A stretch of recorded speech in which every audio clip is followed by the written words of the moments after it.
A melhor e maior, literalmente, temporada de Stranger Things. Olá você, seja muito bem-vindo ao Ninho de Séries. Chegamos no último vídeo do nosso aquecimento para a quinta e última temporada de Stranger Things. E já foi lançado o resumo da primeira, segunda e terceira temporada, tanto aqui no canal quanto nas outras redes sociais. E eu vou deixar todos eles linkados aqui na descrição. Então se você não acompanha o Ninho de Séries pelas outras redes sociais, já corre e segue lá, porque vai ter muito conteúdo de Stranger Things, além de outras séries e cinema no geral. E chega de enrolação e simbora pro resumão da quarta temporada de Stranger Things.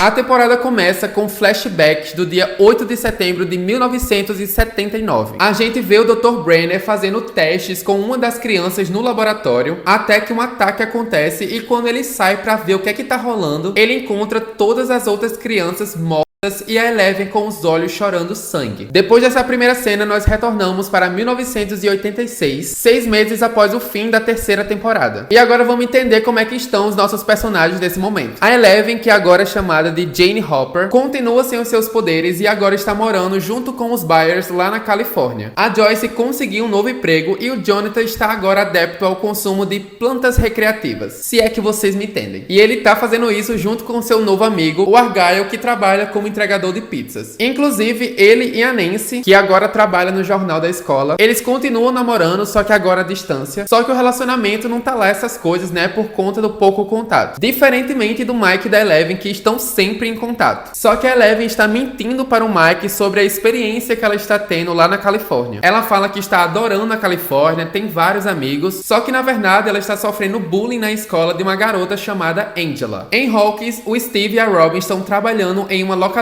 e a Robbie tem um crush numa menina chamada Vicky. O Lucas entrou para o time de basquete da escola e isso acabou afastando ele um pouco do Dustin e do Mike, que agora fazem parte de um clube de D&D chamado Hellfire Club, liderado pelo Ed Musson, um cara meio esquisitão, rei dos excluídos que não se importa muito com a opinião dos outros e também é um traficante de drogas nas horas vagas. A Max, ela tá mais afastada do restante do grupo por conta dos episódios que aconteceram na temporada passada, principalmente depois da morte do seu irmão Billy e também de tudo que se desencadeou depois disso. O pai do Billy, que namorava a mãe da Max e fazia eles serem meus irmãos, né? Ele termina com a mãe dela e por conta das condições financeiras, elas se mudam para um parque de trailers da cidade. E temos a introdução de uma personagem que ela vai ficar pouco tempo com a gente. A Chrissy Cunningham, que é a garota mais popular do colégio, líder de torcida e enfrenta vários problemas com ela mesma. Ela namora com o Jason Carver, que é o garoto popular do colégio e um dos principais jogadores do time do Hawkins Tigers, que é o time de basquete da escola, que é o mesmo que o Lucas joga. Na véspera do Spring Break, que é um dos feriados mais famosos dos Estados Unidos, o Mike vai para a Califórnia para poder visitar sua namorada Eleven e a gente já percebe um clima estranho ali entre ele e o Will. Acabou que com a mudança dos Byers para a Califórnia, o Will também acabou se afastando um pouco ali do resto do pessoal. E assim como o Mike foi para a Califórnia no Spring Break, o Jonathan deveria ir para Hawkins para se encontrar com a Nancy. Só que ele tá evitando esse contato porque ele não sabe como contar para ela que não vai fazer a mesma faculdade que ela. E aí, nesse núcleo da Califórnia, a gente tem o Mike descobrindo que a Eleven estava mentindo o tempo todo pra ele. E a gente tem uma cena satisfatória da Eleven pegando o patins e dando na cara da Angela. Nesse meio tempo, a Joyce recebe um pacote super suspeito e dentro dele tem um bilhete feito de colagens dizendo que o Hopper está vivo e está na Rússia. No final da temporada passada, nós temos aquela cena da máquina explodindo, só que antes dela explodir, o Hopper ele pula no portal do mundo invertido e é assim que ele vai parar lá na Rússia. Quando ele sai pelo portal de lá, ele é capturado por guardas soviéticos. E nesse bilhete que a Joyce recebeu, tem um telefone de contato lá escrito, então ela chama o Murray pra ajudar e quem atende o telefone é um cara chamado Dmitri, que é um guarda que trabalha na prisão aonde o Hopper está. E ele pede uma quantia de $40 mil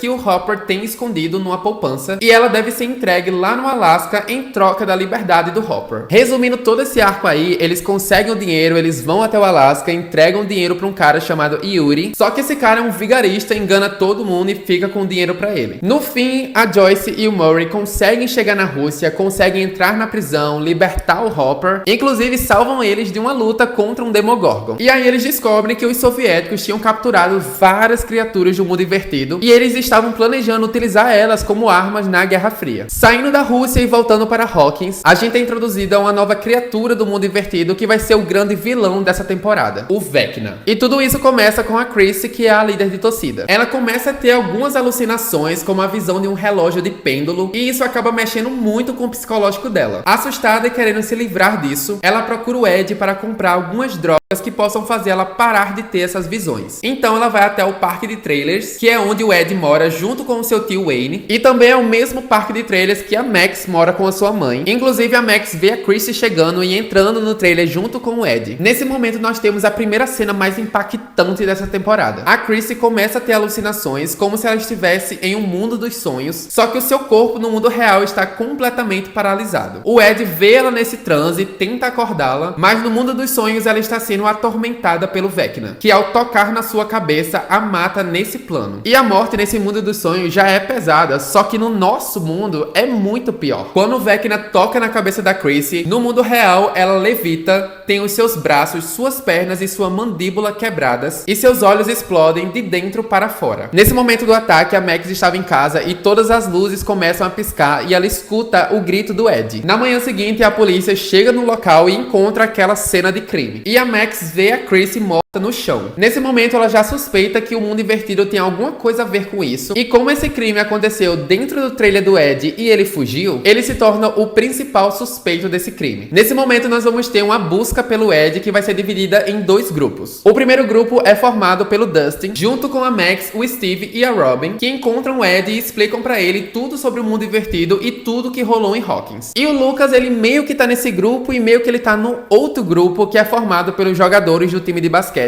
E esse grupo é liderado pelo Jason, que era o namorado da Chrissy, e ele acredita que o Ed realmente fez essa atrocidade com a namorada dele e ele quer vingança. Pra gente conseguir entender sobre todo esse arco, vamos analisar as três mortes que acontecem nesse contexto do Vecna. A primeira morte foi da Chrissy lá no trailer do Ed. A segunda foi do Fred Benson, que trabalhava junto com a Nancy no jornal da escola e estava investigando sobre a morte da Chrissy com ela. E a terceira morte é do jogador de basquete Patrick McCann, que acontece quando o grupo dos atletas está perseguindo o Ed no lago. E todas essas mortes aí que o Vecna faz, elas possuem um padrão. Antes, as pessoas elas começam a sentir alguns sintomas, como dores de cabeça, nariz sangrando, começa a ter umas alucinações, sempre vê o relógio de pêndulo, e na hora da morte, quando elas se encontram ali com o Vecna no mundo dos sonhos, no nosso mundo também acontece um padrão nessas mortes.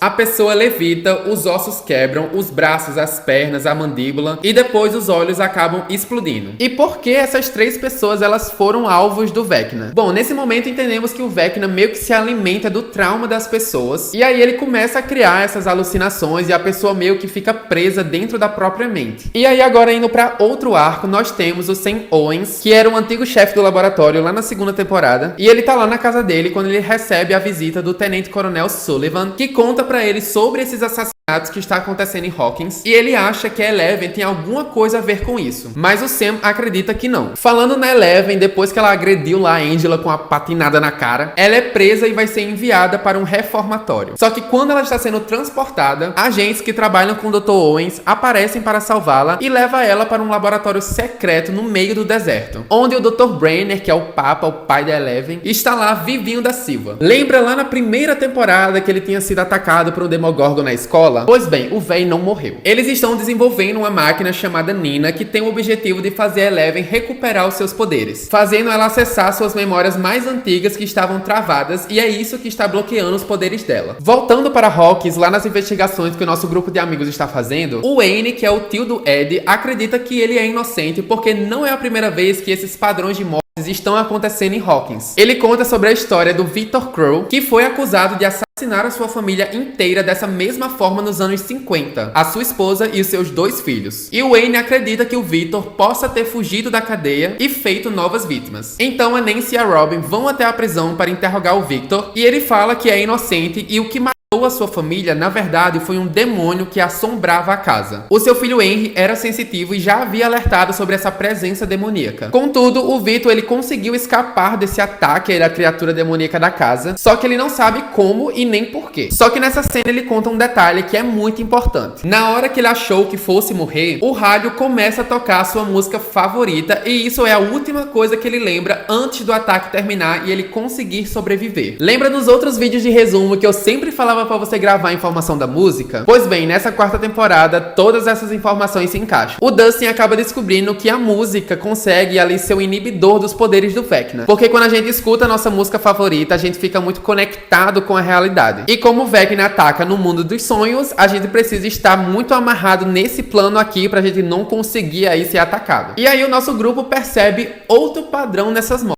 As vítimas estavam sendo consultadas com a conselheira da escola, e então eles decidem ir ver os arquivos para saber o que é que eles estavam tendo nessas sessões. E todos eles relatavam sobre dores de cabeça, sobre o sangramento nasal, insônia, alguns traumas que eles sofriam. Só que aí nós temos um problema dentro disso. Todos esses sintomas que as vítimas estavam sofrendo também estão acontecendo com a pessoa do grupo, a Max. E quando ela vê o relógio de pêndulo na escola numa visão, ela tem a certeza de que ela é a próxima vítima. E agora eles entram numa corrida contra o tempo porque eles precisam saber como destruir o Vecna antes que o Vecna mate a Max. Inclusive, o Vecna chega a atacar a Max em uma cena, só que como sabemos a informação que a música consegue ser o inibidor dos poderes dele, a Max consegue ser salva e entrega aquela cena icônica ao som de Run Up the Hills da Kate Bush. Então, nosso grupo descobre que o Vecna está conectado com a antiga casa do Victor Creel de alguma maneira, que é a casa onde rolou a assassinato da família dele, que ele falou que era o demônio e tudo mais. Quando o nosso grupo chega na casa, eles encontram o relógio que aparece nas visões das vítimas e descobrem que a localização do Vecna é no sótão da casa. Só que ele não tá lá. Bom, ele não tá lá pelo menos nesse mundo, mas no mundo invertido sim. Outra descoberta do grupo é que todas as vezes que o Vecna faz uma vítima, um portal para o mundo invertido se abre nos locais onde as mortes aconteceram. Então a gente tem 3 portais abertos no momento. No trailer do Ed, na floresta, que é onde o Fred morreu, e no fundo do lago. O Steve vai até o fundo do lago e encontra esse portal e ele acaba sendo capturado por Demobats que levam ele para o mundo invertido. A Robbie, Nancy e o Ed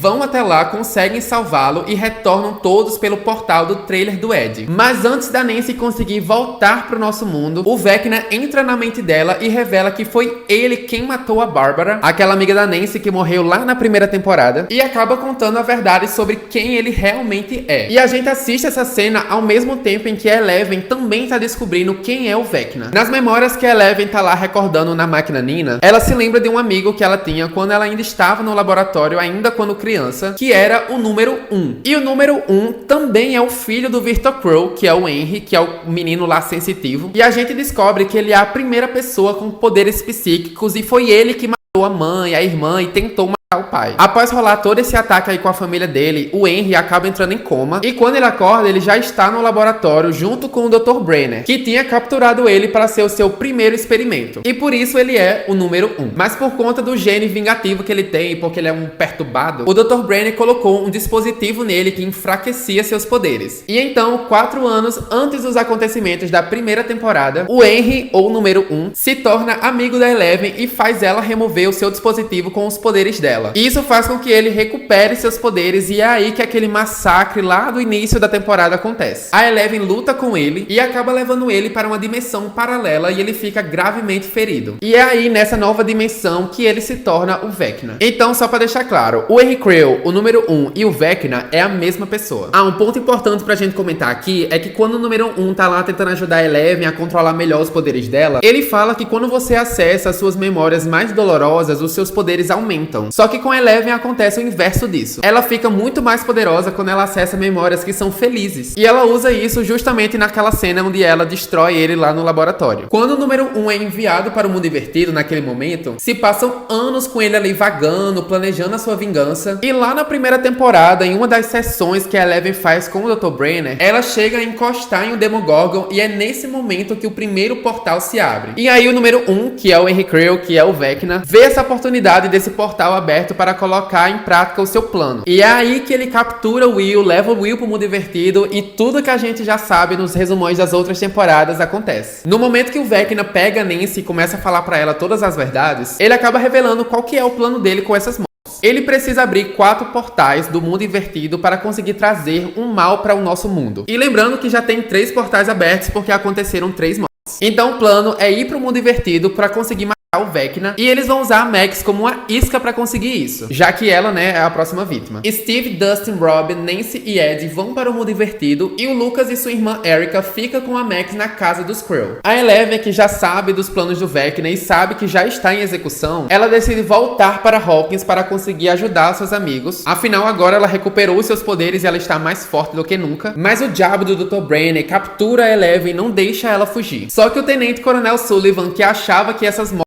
estavam envolvidas com a Eleven, aparece com os militares nessa base do deserto e rola um confronto ali cinematográfico. Eleven controla o helicóptero, explode tudo. Cara, essa cena é sensacional. O Dr. Brainiac acaba sendo baleado e não, eu não vou dizer que esse velho morreu, porque ele já enfrentou a morte umas 300 vezes e até agora ele não morreu. E aí, com relação a todo esse plano aí de matar o Vecna, o plano é que eles consigam atacar o Vecna lá no mundo invertido, no mesmo momento em que o Vecna está matando a Max nesse mundo. Porque o Vecna, ele meio que também fica em transe junto com a vítima e é nesse momento que ele fica mais vulnerável. O Ed é atacado pelos Demobats e infelizmente ele acaba morrendo. O Steve, Nancy e a Robin chegam até o sótão e conseguem incendiar o corpo do Vecna. Mas no nosso mundo, o Jason encontra o Lucas e a Max e ele vai acreditar que na verdade era o Lucas o responsável por todas as mortes o tempo inteiro. Por conta disso, o Lucas não consegue salvar a Max no momento exato que ela precisa, pra ele conseguir colocar o fone lá de ouvido nela. Então o Vecna, ele vai em direção a Max pra conseguir matá-la. Só que aí a Eleven aparece para salvar o dia mais uma vez. A Eleven usa uma banheira sensorial improvisada, assim como foi lá na primeira temporada, e luta com o Vecna nesse plano aí dos sonhos. Inclusive é nesse momento que a Eleven descobre que o Vecna é mais poderoso do que ele parece e ele revela que ele é o responsável por todas as desgraças que aconteceram desde o início. O primeiro Demogorgon, o Devorador de Mentes, tudo é culpa dele. A Eleven então acaba ficando presa e o Vecna vai completar o seu plano, matando a Max e abrindo o quarto portal para a destruição mundial. Só que nesse momento o Mike começa a fazer um discurso motivacional falando o quanto a Eleven é incrível, o quanto ele ama ela. E como a Eleven usa memórias felizes para conseguir ficar mais forte, ela consegue se soltar e joga o Vecna pra longe da Max. Só que infelizmente o Vecna já tinha começado a fazer ali o seu ritual com a Max. E posteriormente ela acaba morrendo. Mas a Eleven aparece por lá e usa seus poderes pra fazer o coração da Max voltar a bater. E aí ela revive, só que não totalmente, né? A Max, ela entra em coma. Só que aí Stranger Things nos ensina que tudo que tá ruim pode piorar. Após isso, nós temos um salto temporal de 2 dias e também temos o encontro da Eleven com o Hopper novamente. E aí a gente vê a cidade de Hawkins se partindo ao meio e o mundo invertido transbordando pro nosso mundo. Os noticiários estão falando que foi um terremoto que aconteceu na cidade, mas nós sabemos que não foi isso, né? E o Will novamente sente o arrepio na nuca e sabe que o Vecna não está morto. Ele vai voltar e vai completar o seu plano. E nós assistimos ali a cidade de Hawkins sendo coberta pelo mundo invertido. E assim acaba a 4ª temporada de Stranger Things. Não esqueça de deixar um like nesse vídeo, se inscrever no canal caso você não seja inscrito e me seguir em todas as redes sociais porque vai ter muito conteúdo de Stranger Things. Obrigado por assistir esse vídeo até aqui e eu vejo você no próximo vídeo.